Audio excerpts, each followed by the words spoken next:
Genesis chapter 1, verse 28. And God blessed them, and God said unto them, Be fruitful and multiply, and replenish the earth, and subdue it, and have dominion over the fish of the sea, over the fowl of the air, and over every other living thing that moves upon the earth. What's up, guys? My name is Fernando Velasco, otherwise known as Coach Fern, and for the last decade, I've been on a journey of killing the idolatry of money and being able to help hundreds of students become masters of their money and put it to work for them. And I'm going to go on a journey here, unpacking every verse in the scripture I can find on money, wealth, multiplication, profit, you name it.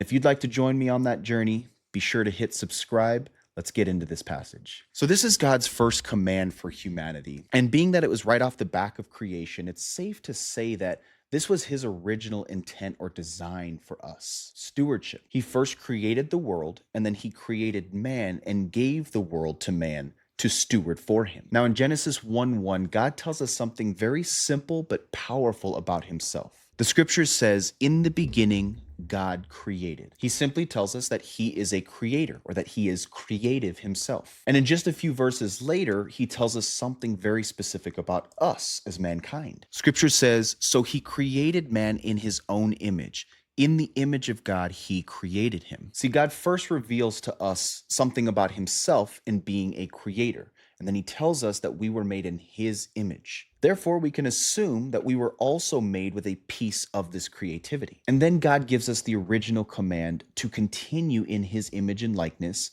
by continuing to create. He even gives us space, time, and matter to provide a platform for us to continue building upon. See, only God can create from nothing, but he gives us everything we need to be fruitful, to multiply, to fill the earth and subdue it. We were created to create. This pleases him.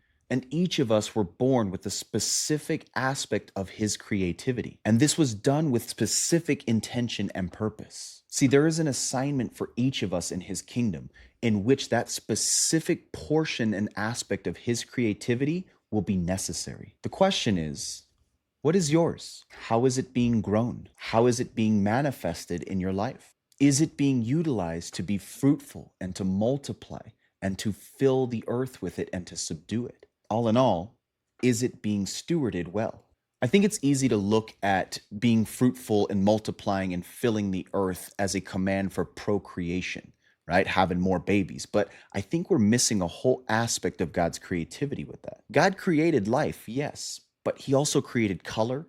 He created music. He created math, the laws of nature, wealth, all of it. And all of these aspects of his creativity are placed within us. It's part of our uniqueness. It's part of his sovereign plans. His creation continues to be created, and he made us to co-create with him. And the last thing on this, the word subdue here is not a gentle word. The Hebrew word means to bring into bondage, to dominate. It's not a language of kind of use your gift. It's telling us to use your gift of creativity to go out and dominate with it. I feel like so many people ignore their God-given gift or avoid it for some reason. Some even might know it's there, but they decide to just squander it. Some might begin dabbling with it, but then begin believing the lies that extinguish it. Some even use it, but kind of hold it back in some type of pseudo-humility out of fear. God's first command here is clear, though. We were created in his image to not only create like he does,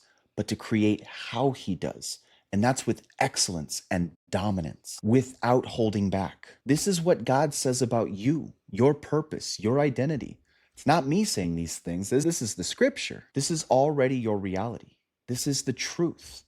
The question is, will you believe it and step into it? Or will you continue believing the lie that says anything different? Now, what does this have to do with money? Money is honestly just a natural result of using this God-given aspect of his creativity to bless others. See, if I'm a chef, I exchange my value to provide you with food for money. I can then take that money to go to the dentist who provides their value of keeping my teeth clean and healthy. This rotation of value is what creates an economy, with money simply being an easy means of exchange. And in any economy, the more value you can bring to more people, the more money will come your way. I truly believe what the scripture says here, that we were all created in God's image with an aspect of his creativity to use to be fruitful with, to multiply, to fill the earth with, and to subdue it. And when we can tap into that and use it to bring value and to bless others with, the money will follow. Now, what we do with that money, well, that's for a different video. I hope you enjoyed the first video of unpacking what the Bible has to say about money, wealth, profit, multiplication, you name it. Again, the goal here is to create a strong foundation